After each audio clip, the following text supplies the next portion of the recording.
I have received so much from God, so much love, so many gifts, that I felt I needed to share them with others.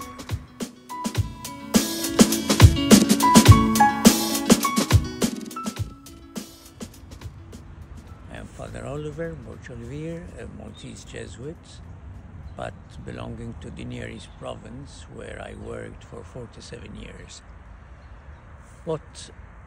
Why did I choose the Jesuits? Well, first of all, what attracted me to giving my life to a religious life was that I feel I have received so much from God, so much love, so many gifts, that I felt I needed to share them with others, and especially with those who have not received much from life.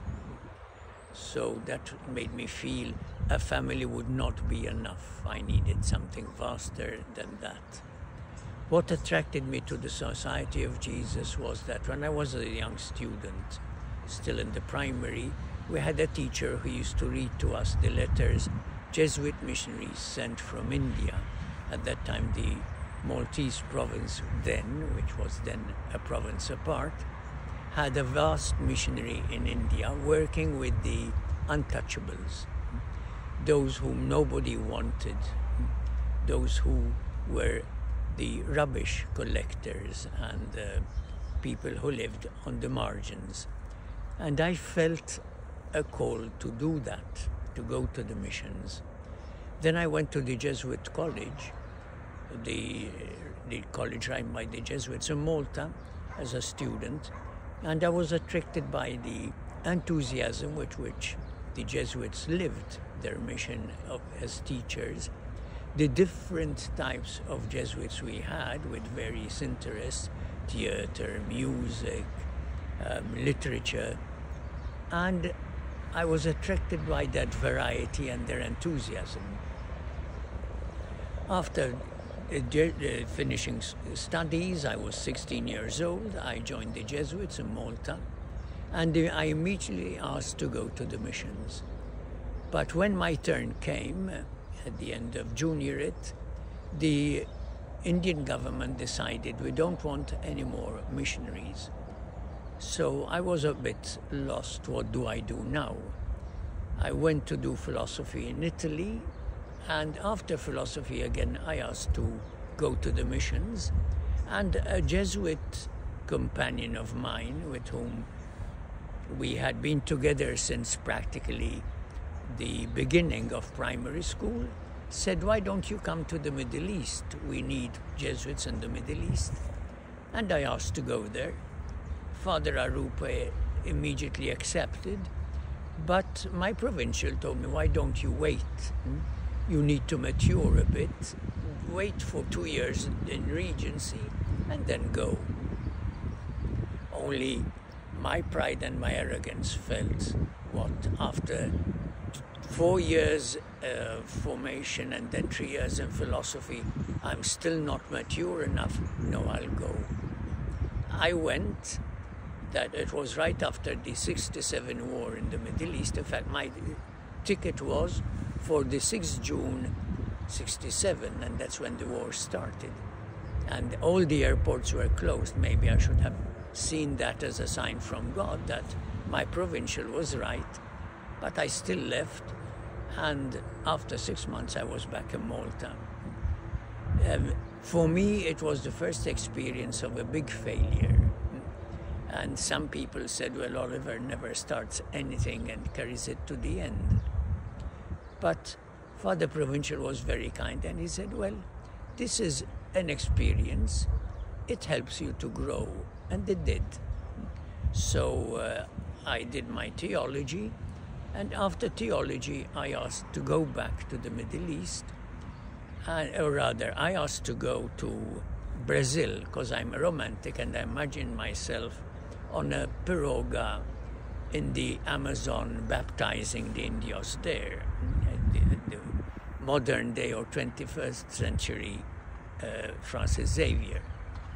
But Father Arupe again sent me to the Middle East, to Egypt. My mother was crying, and I told my mother, don't worry, with the Arabs, I'm sure I'll never manage to live, so I took a ticket only for a month, and after a month I'll be back. Those were the famous last words, because once I arrived in Egypt, it was love at first sight. And I stayed in the Middle East for 47 years. My dream of going to India was to work, especially with children who have no one who cares for them or no one who loves them. When I went to Egypt, that was almost forgotten as an idea, but God has his ways. So one day I was going to the cinema, I love cinema, and as I was entering, I heard somebody say, "Will you come and sleep with me?" And it was the voice of a young man.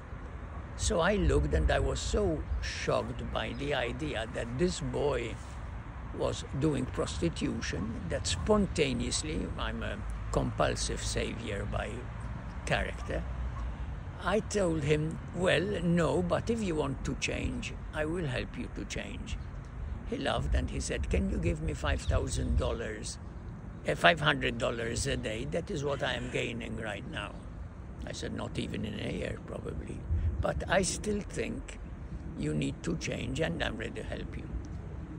We met every week, and that opened my eyes to the situation of street children, of children who are abused in many ways.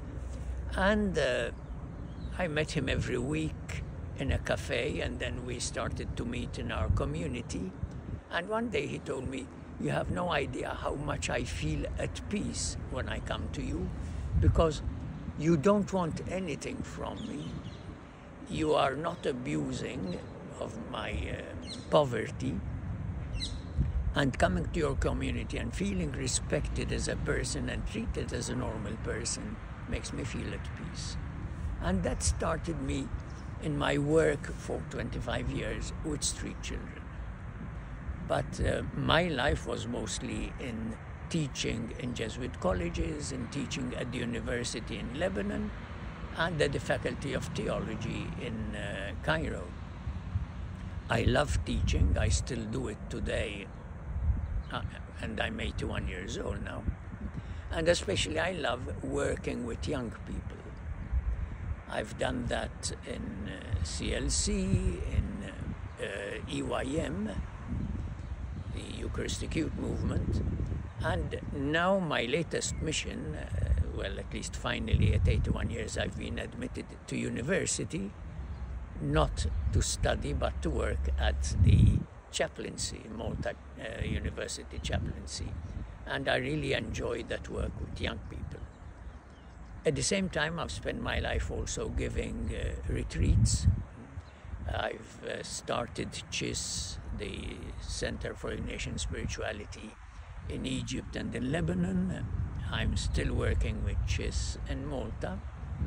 And I love giving retreats as well. I think it's one of the most beautiful gifts Ignatius left us Jesuits and the Church. And to accompany people in retreats, you see how really God works in people when they are ready to open their hearts to Him.